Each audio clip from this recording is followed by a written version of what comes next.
जय श्री श्याम, हारे के सहारे की जय हो, लख दातार की जय हो, श्याम प्यारे की जय हो। दोस्तों, कलयुग के साक्षात देव, हारे का सहारा, खाटू नरेश, मेरे श्याम बाबा की जय हो। दोस्तों, आज मैं आपको एक ऐसी सच्ची घटना सुनाने जा रही हूँ जिसे सुनकर आपकी आत्मा तक हिल जाएगी। एक ऐसी घटना जिसमें केवल 2 मुट्ठी चावल ने एक परिवार की किस्मत पूरी तरह से बदल के रख दी। वो भी सिर्फ और सिर्फ 3 महीने के अंदर। निराशा से आशा, कंगाली से खुशहाली और आंसुओं से मुस्कान तक का सफ़र हो गया तय। आप सोच रहे होंगे, क्या सच में इतना छोटा सा उपाय इतना बड़ा चमत्कार कर सकता है? ये भी कोई सोचता है?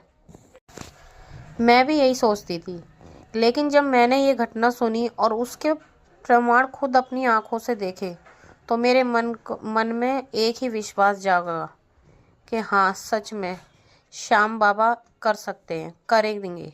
वो अपने भक्त की सुनते हैं। जब सच्चे मन से उन्हें पुकारो तो श्याम बाबा जरूर सुनते हैं।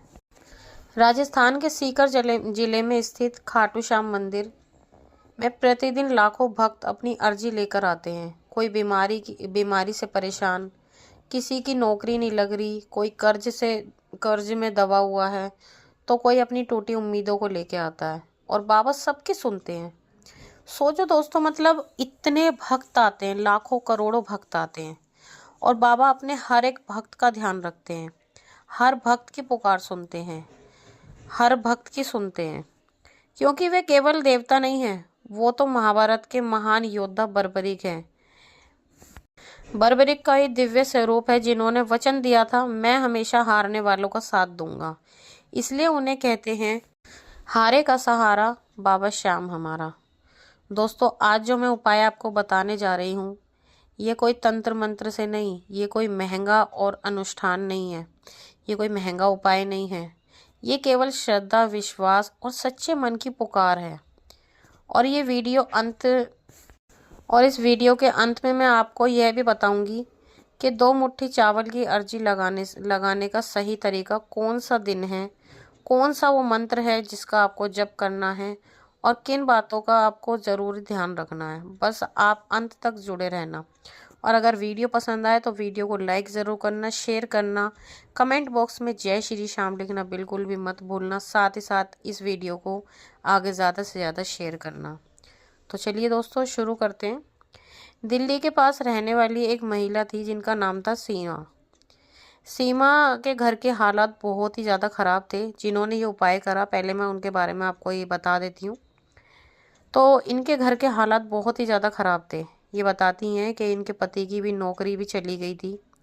इनका एक बेटा था जिसकी हालत भी ख़राब हो रही थी। इनका बेटा बीमार रहता था अक्सर और कर्ज इनके ऊपर दिन प्रतिदिन चढ़ता ही जा रहा था। और इनके रिश्तेदारों ने भी इनसे मुंह मोड़ लिया था, क्योंकि एक तरफ तो इनके पति की नौकरी चली गई थी, दूसरी तरफ इनके बेटे की भी तबीयत ख़राब हो रही थी और वो अक्सर बीमार रहता था, जिसकी वजह से इन्हें पैसों की बहुत ज़रूरत थी। रिश्तेदारों को जब पता चला कि इनके पति की नौकरी चली गई है तो उन्होंने इनसे बातें करनी भी बंद कर दी। एक दिन पड़ोस की एक बुजुर्ग महिला ने कहा कि बेटी, जब सारे दरवाजे बंद हो जाते हैं ना, तो श्याम बाबा का ही दरवाज़ा खुलता है। इनके एक पड़ोस में अम्मा रहती थी।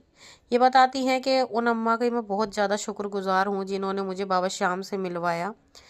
उन्होंने मेरे पास आकर कहा, जब उन्होंने मेरे हालात देखे तो उन्होंने मुझसे कहा कि तू चिंता ना कर, तू खाटू श्याम दरबार जा। जब सब रास्ते बंद हो जाते हैं ना, तो बस वही एक रास्ता है जो खुला रहता है। तू एक बार बाबा के दरबार जा, वो तुझे अपने दरबार से खाली हाथ नहीं लौटने देंगे। और उन्होंने सीमा को एक उपाय भी बताया, 2 मुट्ठी चावल लेकर बाबा को अर्जी लगाओ। पहले तो सीमा को विश्वास नहीं हुआ, लेकिन जब इंसान पूरी तरह टूट जाता है ना, तो भगवान ही एक आखिरी रास्ता बचता है। क्योंकि जब इंसान के पास कोई रास्ता नहीं बचता, जब इंसान परेशान हो जाता है, तो सिर्फ और सिर्फ उसे यही दिखता है कि अब तो जो करेगा भगवान करेगा। उन्होंने जो उपाय बताया था वो गुरुवार के दिन करना था, तो अगले ही दिन गुरुवार था। सीमा बताती हैं कि उन्होंने सुबह स्नान वगैरह करके पीले कपड़े पहने, बाबा श्याम के सामने एक दीप जलाया। वो बताती हैं कि मेरे पास बाबा की तस्वीर नहीं थी। उन अम्मा ने मेरे को बाबा की एक छोटी सी फ़ोटो दी, तो मैंने बाबा श्याम के सामने दिया जलाया और 2 मुट्ठी चावल हाथ में लेकर बोली, हे श्याम बाबा, मेरे पास देने के लिए कुछ भी नहीं है, बस ये चावल हैं और मेरा सच्चा विश्वास। उन उसने चावल मंदिर में अर्पित किए। और दोस्तों, चमत्कार तुरंत नहीं हुआ, लेकिन 15 दिन बाद उनके पति के इंटरव्यू की कॉल आई। कहते हैं ना, बहुत से लोग सोचते होंगे अरे कुछ भी कर लो, कुछ होता नहीं। देखिए, आप कभी भी कोई भी उपाय करोगे, श्याम बाबा का करें या फिर आप कुछ भी करेंगे, देखिए सबसे पहले आप बाबा के ऊपर पूरा विश्वास बनाकर रखो, पूरी श्रद्धा भाव से बाबा की पूजा करो। और बाबा का आप कोई भी उपाय करते हो, बिल्कुल भी अपने मन में ये संकोच मत रखो कि मेरा काम होगा या नहीं होगा। बिल्कुल बाबा पे विश्वास रख के कि हाँ, मैं इस उपाय को करने जा रही हूँ या करने जा रहा हूँ, मेरा काम बाबा जरूर बनाएंगे। और सबसे बड़ी चीज़, आपके अंदर धैर्य होना चाहिए दोस्तों। अगर आपके अंदर धैर्य नहीं हुआ, आपको सब्र तो रखना पड़ेगा, क्योंकि कोई भी काम तुरंत नहीं होता। आप सोचोगे मैंने उपाय कर दिया, 1 घंटे बाद ही रिजल्ट आ जाए, तो ऐसा कोई भी उपाय नहीं है जो आपको तुरंत के तुरंत रिजल्ट दे। तो आपको थोड़ा सब्र रखना पड़ेगा, लेकिन काम ज़रूर होगा। बाबा पर विश्वास बनाए रखना। कुछ लोग क्या होते हैं, उन पर सब्र नहीं होता, उपाय कर लिया या बाबा की कुछ दिन पूजा कर ली, सोचते हैं अरे बाबा हमारी तो सुन ही नहीं रहे, औरों की सुनते हैं, बाबा हमारे सुनते ही नहीं। तो वो क्या करते हैं, फिर उपाय को करते नहीं है, मतलब विश्वास नहीं रखते या छोड़ देते हैं। तो आपको विश्वास रखना पड़ेगा। तो जब इन्होंने, सीमा ने जब ये उपाय किया, वो बताती है कि देखो तुरंत तो मेरे साथ कुछ नहीं हुआ, 5 दिन बीते, 6 दिन बीते, 10 दिन बीते, पर मुझे लगा कि शायद बाबा सुनेंगे ज़रूर। जब मैंने ये उपाय किया है, अम्मा ने मुझे बताया, तो बाबा ज़रूर सुनेंगे। वो कहती हैं ठीक 15 दिन ही बीते थे, तो उनके पति के पास इंटरव्यू की कॉल आ गई थी। 1 महीने बाद उनके पति की नौकरी लग गई थी। वो कहती हैं उपाय करने के 1 महीने बाद उनके पति की नौकरी लग गई थी। और वो बताती हैं कि धीरे धीरे उनके बेटे की तबीयत में भी काफ़ी हद तक सुधार आने लगा, और देखते ही देखते उनका बेटा पूरी तरह स्वस्थ हो गया। 3 महीने बाद उनके घर में फिर से वापस खुशियों की लहर आई।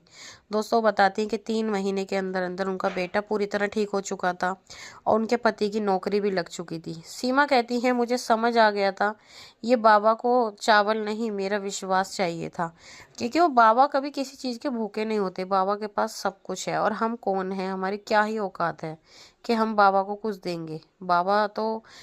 बाबा ही तो हमें देते हैं। तो ये थी सीमा की कहानी। अब मैं आपको बता देती हूँ 2 मुट्ठी चावल क्यों। चावल को शास्त्रों में समृद्धि और पूर्णता का प्रतीक माना गया है। जब हम चावल को अर्पित करते हैं, तो हम अपने जीवन की कमी को भगवान को सौंपते हैं। जो भी हमारे जीवन में कमियां होती हैं, वो हम भगवान को सौंपते हैं। और जब विश्वास जुड़ जाता है ना, तो ऊर्जा अपने आप बदल जाती है। अब जानिए दोस्तों कि आपको ये बाबा श्याम को अर्जी किस तरीके से लगानी है। तो जब भी आप बाबा को अर्जी लगाएं, तो ये अर्जी आपको या तो गुरुवार के दिन लगानी है या एकादशी के दिन। वैसे एकादशी का दिन बहुत अच्छा है, लेकिन अगर आपकी समस्या ज़्यादा बड़ी है, आप ज़्यादा परेशान हो, तो गुरुवार के दिन भी आप इस अर्जी को लगा सकते हैं। इस अर्जी को लगाना कैसे है, सबसे पहले सुबह नहा धोकर आपको साफ़ सुथरे कपड़े पहन लेने हैं। अगर आप एकादशी के दिन कर रहे हैं, अगर आप गुरुवार को करोगे तो पीले कपड़े पहन लेना। बाबा श्याम के सामने शुद्ध देसी घी का दिया जलाना, और 2 मुट्ठी कच्चे चावल हाथ में लेकर बाबा का नाम लें, और बाबा के सामने बैठकर 11 बार बाबा के मंत्रों का जाप करें। ओम श्री श्याम देवाय नमः। फिर अपनी समस्या बाबा से कहें, बाबा को अपनी समस्या बताएं, और चावल मंदिर में या अपने घर के पूजा स्थान पर अर्पित कर दें। यदि संभव हो तो बाद में ज़रूरतमंद को भोजन जरूर कराएं। दोस्तों, श्याम बाबा चमत्कार दिखाने में समय नहीं लगाते, उन्हें केवल विश्वास चाहिए। यदि आप भी किसी परेशानी में हैं, तो एक बार सच्चे मन से पुकार के देखिए, क्योंकि जिसने भी दिल से पुकारा है, श्याम ने उसे संभाला है। तो आज का वीडियो यहीं पर समाप्त होता है। कल मिलते हैं एक और नई वीडियो के साथ। जब तक के लिए जय श्री श्याम।